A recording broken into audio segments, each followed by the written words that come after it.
ये जो generic medicine जो हम कहते हैं, अभी ये अंग्रेजी का शब्द है, इसको हिंदी में कैसे समझाएं? मैं आपको बहुत सरल भाषा में बताता हूँ। हाँ। तो ये जेनेरिक नाम जो दवा का जो मूल सॉल्ट है, जो इसके अंदर जो दवा है, उसका नाम है, केमिकल नाम, उसका केमिकल नाम है। अब जैसे और उदाहरण अगर सरल करके बताएं इसको, तो जैसे ये लड़की दुबली पतली सी नजर आती है, तो मैं अगर डॉक्टर हूं, हाँ। तो मैं इसको ये कहूं, 1 गिलास दूध सुबह 1 गिलास शाम को पिया कर। पर चिकित्सा के व्यवसाय में दुर्भाग्य से हमारे देश में ऐसा नहीं हो रहा।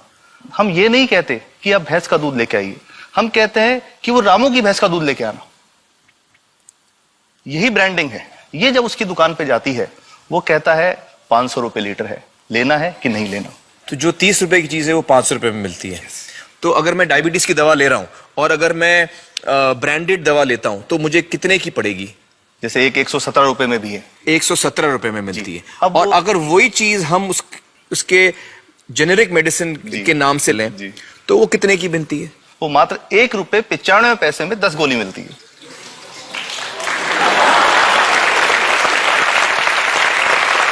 और दोनों गोलियों में कोई फर्क नहीं है किसी किस्म का? 100% समान, क्योंकि इसकी उत्पादन लागत ही इतनी है। उसका manufacturing, packaging, transport, retail margin, जो उसके मार्जिन जो हैं, जो हमारे ज्यादा वो सब मिला करके उतने की ही पड़ती है। कुछ कैंसर के मैं आपको उदाहरण दूंगा, उसमें एक ही दवा जो ब्लड कैंसर के काम में आती है, बाजार में 1.25 लाख रुपए का एक पैकेट मिलता है। 1.25 लाख का एक पैकेट जो 1 महीने चलता है। और जेनरिक में वही दवा जेनरिक में अलग अलग कंपनीज जो बनाती हैं, एक 10,200 में बेचती है, एक 8,800 में बेचती है और एक 6,500 में बेचती है। मतलब ये आपका ये कहना है कि आपके ये प्रयास से इतने कम में राजस्थान में पब्लिक को, आवाम को ये दवाएं पहुंचा रहे हैं आप इस वक्त? जी, क्या बात है। मेरा ये सवाल है कि डॉक्टर्स जो हैं वो हमारे पर्ची पर जेनेरिक नाम क्यों नहीं लिख के देते? क्यों लिखते हैं वो ब्रांडेड? जाने नहीं देंगे बाहर फिर? नहीं, सब जाने देंगे। जब एक नया मेडिकल प्रैक्टिशनर जब प्रैक्टिस शुरू करता है, तो उसके पास जो कंपनी के जो मेडिकल रिप्रेजेंटेटिव्स होते हैं, सेल्स बढ़ाने का उनका काम होता है, मार्केटिंग प्रिंसिपल के हिसाब, सेल्स एजेंट होते हैं बेसिकली। फिर वो कहते हैं साहब आप हमारी जो दवा है यही लिखना, ये बहुत बेहतर दवा है, इससे मरीज ठीक होगा। और उनको डॉक्टर्स को लिखने के लिए उनको प्रेशराइज किया जाता है, उनको टेम्प्ट किया जाता है।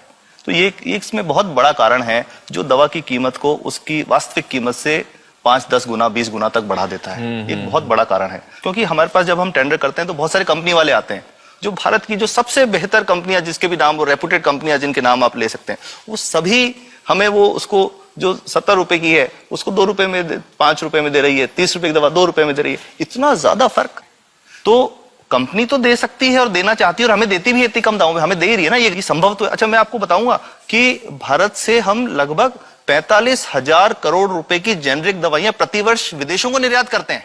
आप भेजते हैं दुनिया भर में जेनरिक, ये जो सस्ती दवाएं हैं आप विश्व भर में भेजते हैं, और हमारे लोगों को नहीं मिल रही। हमारे देश में महंगी है, हमारे देश में महंगी है, और अगर ऐसा है तो हमें कोई ईस्ट इंडिया कंपनी की जरूरत नहीं, हम वापस उसी दिशा में जा रहे हैं।